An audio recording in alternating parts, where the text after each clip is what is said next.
कहते हैं समय हर घाव भर देता है।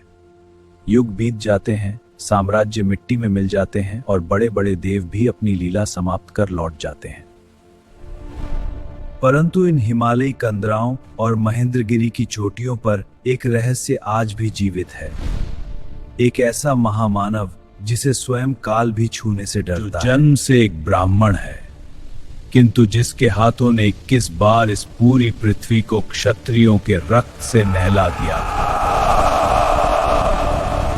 भगवान विष्णु का छठा अवतार, महाभारत के महागुरु चिरंजीवी।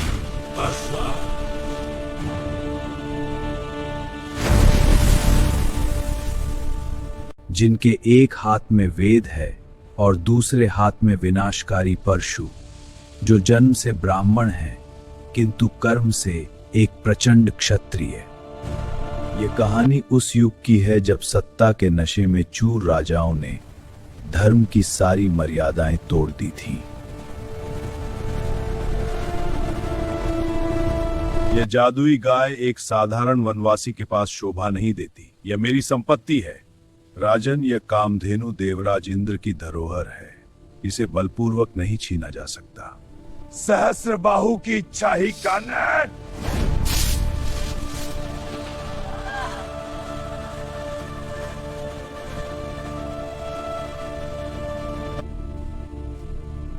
आज किन कुचियों ने तुम्हारे पिता की हत्या कर दी।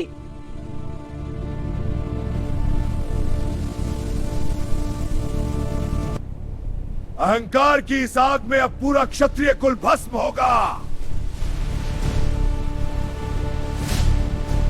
माता, तुमने विलाप में 21 बार अपनी छाती पीटी है। मैं भार्गव राम भगवान परशुराम बन प्रज्वलित हुए 21 बार अत्याचारी क्षत्रियों से विहीन कब हुआ।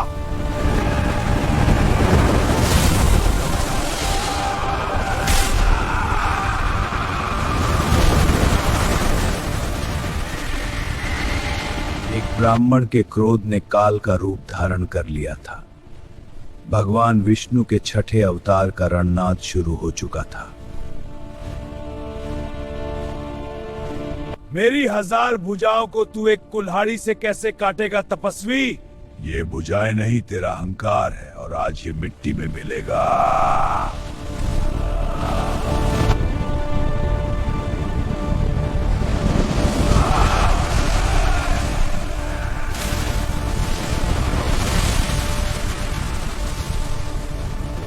धर्म की जय।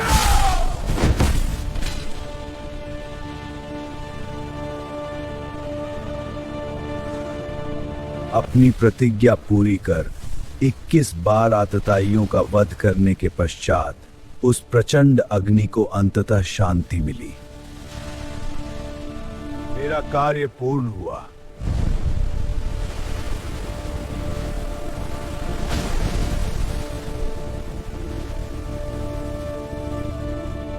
अस्त्र त्यागने के बाद भी महाभारत काल में वे ब्रह्मांड के सर्वश्रेष्ठ गुरु बने, जिन्होंने भीष्म, द्रोणाचार्य और सूर्यपुत्र कर्ण को महायोद्धा बनाया। एक ऐसा गुरु जिसका सामना मैं तैयार हूं। 3 सप्ताह तक चला यह युद्ध बिना किसी निर्णय के। चिरंजीवी परशुराम मृत्यु के बंधन से मुक्त, वे आज भी महेंद्रगिरी के शांत शिखरों पर विराजमान हैं। प्रतीक्षा है कलयुग के अंत की, जब मैं भगवान कल्कि का गुरु बनकर उन्हें धर्म की शिक्षा दूंगा। जब जब धरती पर अधर्म अपनी सीमा पार करेगा, परशुराम का क्रोध जाग उठेगा।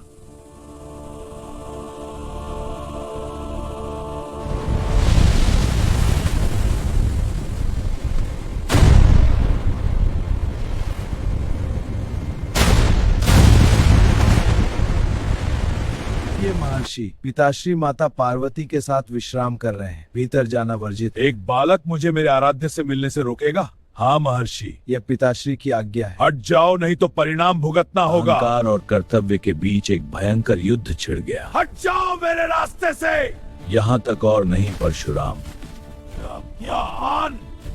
मैं तुम्हें चुनौती देता हूँ, ले मेरे परशु का प्रहार।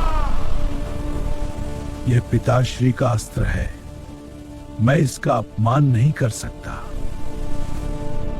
पिता के अस्त्र का मान रखने के लिए गणेश ने अपना दांत कुर्बान कर दिया और एक दंत कहलाए। परशुराम को अपने क्रोध पर ग्लानि हुई।